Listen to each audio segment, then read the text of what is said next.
दोस्तों, कहानी की शुरुआत में हमें लास वेगास नामी एक शहर दिखाया जाता है जहां हर तरफ ज़ुम्बीज़ फैल चुके हैं और वहां के लोग बहुत ज्यादा डरे हुए हैं और हर कोई अपनी जान बचाकर भाग रहा है क्योंकि ज़ुम्बीज़ हर तरफ तबाही मचा रहे हैं। फिर अगले सीन में हमें मूली और निक को दिखाते हैं जो अपने फ्रेंड जिमी के पास जा रहे हैं क्योंकि इनका फ्रेंड इनको मैक्सिको लेकर जाएगा क्योंकि मैक्सिको में ज़ुम्बीज़ नहीं है, मैक्सिको ज़ुम्बीज़ से साफ है। जिसकी वजह से मूली अपने बॉयफ्रेंड निक के साथ एयरफील्ड की तरफ जा रहे होते हैं, लेकिन रास्ते में कुछ दूर जाने के बाद मूली की तबीयत खराब हो जाती है। फिर वो कार को रोड के किनारे पर रोक लेते हैं और मूली का कार से उतरने के बाद वोमिट करने लग जाती है। निक मूली को कहता है कि थोड़ा हौसला करो, हम बस थोड़ी देर तक पहुंचने वाले हैं और हमें वहां पहुंचने में ज्यादा टाइम नहीं लगेगा। फिर निक गाड़ी को स्टार्ट करता है और देखता है कि उनकी गाड़ी रेत में फंस चुकी है। वो बहुत सारी कोशिश करता है लेकिन आखिरकार वो थक कर खुद ही कार से बाहर आ जाते हैं क्योंकि कार बहुत बुरी तरह फंस चुकी है। और जहाँ पर निक मूली को गुस्से से कहता है कि उसकी वजह से हम यहाँ फंस चुके हैं।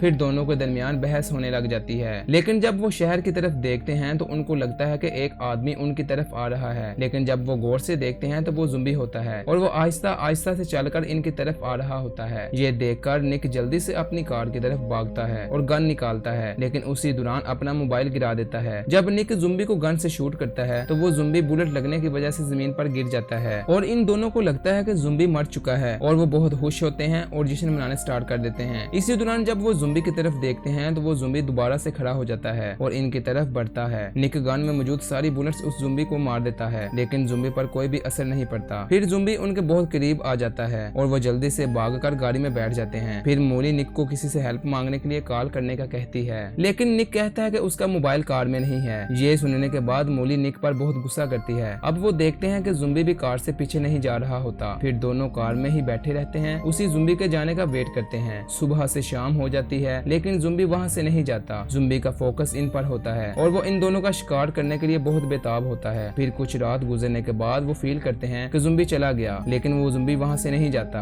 और वो जल्दी से दोनों कार से उतरकर मोबाइल ढूंढने लगते हैं। मूली को मोबाइल मिल जाता है, लेकिन अचानक से ज़ुम्बी वहाँ पर आ जाता है और निक पर अटैक कर देता है क्योंकि ज़ुम्बी वहाँ से नहीं गया था और वो निक को बैठकर खाने लग जाता है। फिर मूली कार से जरूरी सामान लेकर डेजर्ट की तरफ भागने लग जाती है और सुबह होते तक वो पैदल ही चलती रहती है और वो इधर उधर देखती है कि शायद कोई उसकी हेल्प के लिए आएगा। फिर वो जिमी को कॉल करने की कोशिश करती है। सिग्नल प्रॉब्लम की वजह से कॉल लगने में इशू बन रहा था, लेकिन अचानक से उसकी कॉल जिमी को लग जाती है और वो जिमी से बोलती है कि उसकी हेल्प करो और वो अपनी सारी बात जिमी को बताती है और कहती है कि मुझे इस तरह पैदल चलकर आने में ज्यादा टाइम लग जाएगा। लेकिन जिमी उसकी हेल्प करने से इनकार कर देता है और कहता है कि जल्दी से जल्दी पहुंच जाओ और साथ ही कॉल कट कर देता है। मूली अगर कार के जरिए सफर करती है तो उसको ज्यादा टाइम नहीं लगता, लेकिन वो पैदल ही जाने के लिए मोबाइल के नेविगेशन से शॉर्ट रास्ता को निकाल लेती है और आगे बढ़ती है। फिर वो बैग में देखती है कि उसके पास बहुत ज्यादा जरूरत का सामान होता है जिसको यूज करके वो आसानी से एयरफील्ड तक पहुंच जाएगी। वो हिम्मत करके आगे बढ़ती है और कुछ फासला तय करने के बाद थक जाती है और फिर चलते हुए रात हो जाती है और वो एक जगह पर रुकने का सोचती है और वहाँ पर आग लगाकर वो आराम करने लगती है। साथ ही वो अपनी गुजरी हुई लाइफ के बारे में सोचती है और वो अपने बेटे को याद करती है जो उसकी बड़ी बहन के पास रहता है और वो अपने ख्यालात में मगन होती है। वही ज़ुम्बी वहाँ पर आ जाता है और साथ ही वो मूली को देखते ही मूली पर अटैक कर देता है। अगले सीन की तरफ जाने से पहले दोस्तों, अगर वीडियो अच्छी लगी तो वीडियो को लाइक करो और चैनल को सब्सक्राइब करके बेल आइकन को जल्दी से प्रेस कर दो। जब ज़ुम्बी मूली पर अटैक करता है तो वो अपनी विलिंग पावर की वजह से ज़ुम्बी का मुकाबला करके ज़ुम्बी से बच जाती है और एक बड़ी चट्टान पर चढ़ जाती है और रात यहीं पर गुजारने का फैसला करती है क्योंकि ज़ुम्बी इस चट्टान पर नहीं चढ़ सकता था। अब सुबह होने पर वो देखती है कि ज़ुम्बी अभी भी वहीं होता है और मूली के नीचे आने का वेट कर रहा था। ये देखकर मूली एक लकड़ी के टुकड़े से ज़ुम्बी को भगाने की कोशिश करती है और सोचती है कि ज़ुम्बी उस लकड़ी के टुकड़े को देखकर भाग जाएगा, लेकिन ऐसा कुछ भी नहीं होता और उल्टा मूली चट्टान से नीचे गिर जाती है और वो जल्दी से अपना सामान पकड़कर भागने लगती है। फिर हम देखते हैं कि ज़ुम्बी भी मूली का पीछा करता है, जबकि खतरनाक ज़ुम्बी की स्पीड स्लो होने की वजह से मूली बहुत आगे निकल जाती है और वो तेजी से एयरफील्ड की तरफ बढ़ती है। काफी ज्यादा चलने के बाद वो थक जाती है और उसे उसी डेजर्ट में कुछ फासले पर एक काफी पुराना घर नजर आता है और वो देखकर आराम करने के लिए अंदर चली जाती है। वहाँ पर वो खुद को कंफर्टेबल महसूस करती है। उसे नींद आने ही वाली थी कि ज़ुम्बी भी वहीं पर आ जाता है। ज़ुम्बी को अंदर आते देखकर मूली बाथरूम के टब में बैठ जाती है। अब उस ज़ुम्बी को मूली कहीं पर भी नजर नहीं आती, जिसके बाद ज़ुम्बी दूसरे रूम में जाता है। मौका देखते ही मूली खिड़की के जरिए भाग जाती है। काफी दूर निकल जाने के बाद जब वो पीछे की तरफ देखती है तो वही ज़ुम्बी अभी भी इसे ढूंढते हुए पीछे आ रहा था। उसे देखने के बाद मूली को बहुत गुस्सा आता है और वो डरने की बजाय उसको पत्थर मारने लग जाती है और कहती है कि वो यहाँ से चला जाए और मेरी जान छोड़ दे, लेकिन वो एक ज़ुम्बी था। उसे कुछ भी समझ नहीं आ रहा था, वो तो बस मूली का पीछा ही करते जा रहा था। मूली उसे इग्नोर करके आगे की तरफ बढ़ती है और अपने आप से ही बातें करने लग जाती है और साथ में वो ज़ुम्बी से भी बात करती है और खुद ही उसका नाम असमन रखती है और उसका बातें भी सुनाई जा रही थी। फिर वो रात गुजारने का डिसाइड करती है और वो देखती है कि ज़ुम्बी भी अभी भी वहीं पर है, लेकिन ज़ुम्बी इस दफा मूली पर अटैक नहीं करता। फिर सुबह होती है तो मूली अपने सफर पर रवाना होती है। ज़ुम्बी भी मूली के पीछे आ रहा था और इसके बाद मूली की नजर एक रेतली तूफान की तरफ पड़ती है, जो तूफान बहुत ही तेजी से मूली की तरफ आ रहा था। फिर मूली खुद को बचाने के लिए भागती है, लेकिन इसके बावजूद भी मूली और ज़ुम्बी दोनों तूफान की लपेट में आ जाते हैं। फिर जब तूफान के बाद मूली को होश आता है तो इसे अपना बैग और ज़ुम्बी कहीं पर भी नजर नहीं आते, मतलब कि वो तूफान की वजह से अपना बैग खो गई थी। कुछ फासले पर मूली को हाईवे नजर आता है, वहाँ पर एक ब्लैक कार आती है। मूली उन कार वालों को आवाज देती है जिसमें से दो आदमी आते हैं, एक का नाम टैड और एक का नाम जैसन होता है। वो लोग मूली की मदद के लिए उसे कार में बिठा देते हैं और पानी भी पिलाते हैं। थोड़ी देर बाद मूली उनको कहती है कि उसका सामान रेत में कहीं खो गया है, जिसके बाद वो दोनों मूली का बैग ढूंढने लग जाते हैं। इसी दौरान मूली कार में एक फोटो को देखती है, जिसको देखकर मूली को पता चलता है कि ये दोनों लड़के चोर हैं और उन्होंने इस कार को किसी से चुराया है। अब वो दोनों लड़के मूली का बैग ढूंढ कर ले आते हैं, जिसके बाद मूली न चाहते हुए भी एयरफील्ड से मेक्सिको जाने की बात बता देती है। तभी पीछे से जैसन मूली को शॉपिंग बैग के जरिए मारने की कोशिश करता है, लेकिन मूली किसी तरह अपने आप को बचाने की कोशिश करती है। फिर कहानी में एक ट्विस्ट दिखाते हैं और ज़ुम्बी मूली को बचाने के लिए आ जाता है और वो टैड को बाइट कर लेता है। ज़ुम्बी को देखकर जैसन भी कार लेकर भाग जाता है। ज़ुम्बी ने मूली की हेल्प की तो ये देखकर मूली को ज़ुम्बी पर थोड़ा सा प्यार आ जाता है, जिसके बाद मूली कार से नीचे गिरे सामान को कलेक्ट करती है, जिसमें बहुत सारी खाने की चीजें होती हैं। मूली को एक बोट भी मिलती है। फिर मूली सामान को उस बोट पर रखकर बोट को कैरी बैग की तरह यूज करती है। अब असमन ज़ुम्बी भी उसके पीछे आ रहा था। अब थोड़ी दूर जाने के बाद मूली बहुत ज्यादा थक जाती है। फिर वो ज़ुम्बी को पीछे आता देखकर एक तरकीब सोचती है और एक टायर की मदद से बोट को बांधकर वो टायर असमन ज़ुम्बी के गले में डाल देती है और फिर ज़ुम्बी सामान को खींच रहा होता है। अपनी बोरिंग खत्म करने के लिए मूली ज़ुम्बी से बातें करने लग जाती है। वो असमन को बताती है कि वो एक बार में काम किया करती थी। फिर उसने उसको बताया कि वो एक छोटी सी उम्र में माँ बन गई और उसका एक बेटा भी है जिसका नाम चेस है और वो उसकी बड़ी बहन के पास होता है, क्योंकि मूली बहुत ज्यादा छोटी उम्र की बिगड़ी हुई लड़की थी, जिस वजह से उसके बेटे को उसकी बहन ले गई। साथ ही वो कहती है कि वो अपने बेटे को बहुत ज्यादा मिस करती है और चाहती है कि उसका बेटा उसके साथ ही रहे। अब वो दोनों मजीद आगे बढ़ते हैं और मूली ज़ुम्बी को एक चट्टान के साथ बांध देती है। फिर मूली नोटिस करती है कि असमन एक पालतू की तरह बिहेव कर रहा था, जिसके बाद मूली कहती है कि अगर वो सारी बातें मेरी मानेगा तो मैं अपने साथ रखूंगी। सच में असमन भी अब मूली की हर बात समझता है और मूली जिस तरह कहती है वो बात मानता है और दोनों चलते चलते एक हाईवे पर आ जाते हैं, जहाँ पर उन्हें मिलिट्री की गाड़ी आते हुए नजर आती है। ये देखकर मूली असमन को वहीं पर छुपा देती है और अकेले ही बाहर आती है, क्योंकि गवर्नमेंट का ज़ुम्बी को देखते ही शूट करने का ऑर्डर था। मूली उन सोल्जर के पास जाती है और बताती है कि वो पास ही एक एयरफील्ड में जा रही है, जहाँ उसके फ्रेंड उसका वेट कर रहे हैं। लेकिन असमल भी उस टाइम वहाँ पर आ जाता है और मूली उसे वहाँ से भागने का कहती है, लेकिन असमल ज़ुम्बी वहाँ से नहीं जाता और सोल्जर ज़ुम्बी को देखते ही उस पर शूट कर देता है। बुलेट लगने के बाद असमल बहुत ज्यादा खतरनाक हो जाता है और असमल को गुस्से में देखकर सोल्जर भी वहाँ से भाग जाते हैं। इसी दौरान वो मूली की भी एक फिंगर को बाइट कर लेता है, जिसकी वजह से मूली को अपनी फिंगर खुद काटनी पड़ती है ताकि वो भी ज़ुम्बी न बन जाए। मूली फिर असमल को बोट में बिठाकर खींचती है ताकि एयरफील्ड तक पहुँच सके और एयरफील्ड भी बिल्कुल नजदीक आ गया था। जब वो असमल की खराब होती हालत को देखती है तो वो असमल को वहीं छोड़कर उसके साथ थैंक्स भी बोलती है, फिर खुद ही मार देती है ताकि असमल को और ज्यादा दर्द ना हो। अगले सीन में मूली अब एयरफील्ड तक पहुंच जाती है, जहां वो जिम्मी और उसके दोस्तों से मिलती है, जिसके बाद वो मेक्सिको जाने से पहले अपने बेटे चेस से बात करना चाहती है। फिर वो अपनी बहन के घर कॉल करती है, जबकि कॉल चेस ही उठाता है और बताता है कि यहाँ पर कई सारे ज़ुम्बीज़ ने अटैक कर दिया है, जिस वजह से वो काफी दिन से एक ही रूम में छुपा होता है और उसकी हेल्प करने भी कोई नहीं आ रहा था। फिर मूली समझ जाती है कि उसकी बहन भी मर चुकी है और चेस अकेला है। फिर वो अपने फ्रेंड से मिलती है और कहती है कि वो मेक्सिको नहीं जाएगी, वो अपने बेटे को बचाने के लिए वापस जाएगी। ये सुनते ही उसके सारे दोस्त मेक्सिको जाने के लिए रवाना हो जाते हैं। तभी उसकी नजर एक कार पर पड़ती है, जिसकी चाबी के लिए वो बहुत सारे ज़ुम्बीज़ का सामना करती है। मूली उन सभी ज़ुम्बीज़ को खत्म करके कार को लेकर अपनी बहन के घर पहुंचती है, जहां उसे पता चलता है कि उसकी बहन और उसका हस्बैंड मारा जा चुका है और चेस किसी एक जगह पर छुपा हुआ है और आसपास में बहुत सारे ज़ुम्बीज़ हैं। लेकिन मूली बहुत मुश्किल से चेस को वहां से लेकर निकलती है, जहां उनका सामना बहुत ज्यादा तादाद में मौजूद ज़ुम्बीज़ के साथ होता है। मूली हिम्मत से उन को मारते हुए आगे बढ़ती है और अपने बेटे चेस को बचा लेती है और इसी के साथ मूवी खत्म होती है। दोस्तों उम्मीद है कि आपको ये कहानी बहुत पसंद आई होगी। वीडियो को लाइक करके कमेंट में अपनी राय का इजहार जरूर करें। अगर आप इस तरह की मजीद ज़ुम्बीज़ वाली मूवीज देखना चाहते हैं तो कमेंट में जरूर नेक्स्ट पार्ट लिखें। इस तरह की मजीद वीडियोस देखने के लिए हमारे चैनल रिकैप एक्सप्लेनर को सब्सक्राइब करें और साथ ही बेल आइकन को प्रेस करके नोटिफिकेशन को ऑन करें और हमारे फेसबुक पेज को भी लाइक और फॉलो करें और हमारे चैनल की हेल्प के लिए वीडियो को लाइक भी करें। Thanks for watching.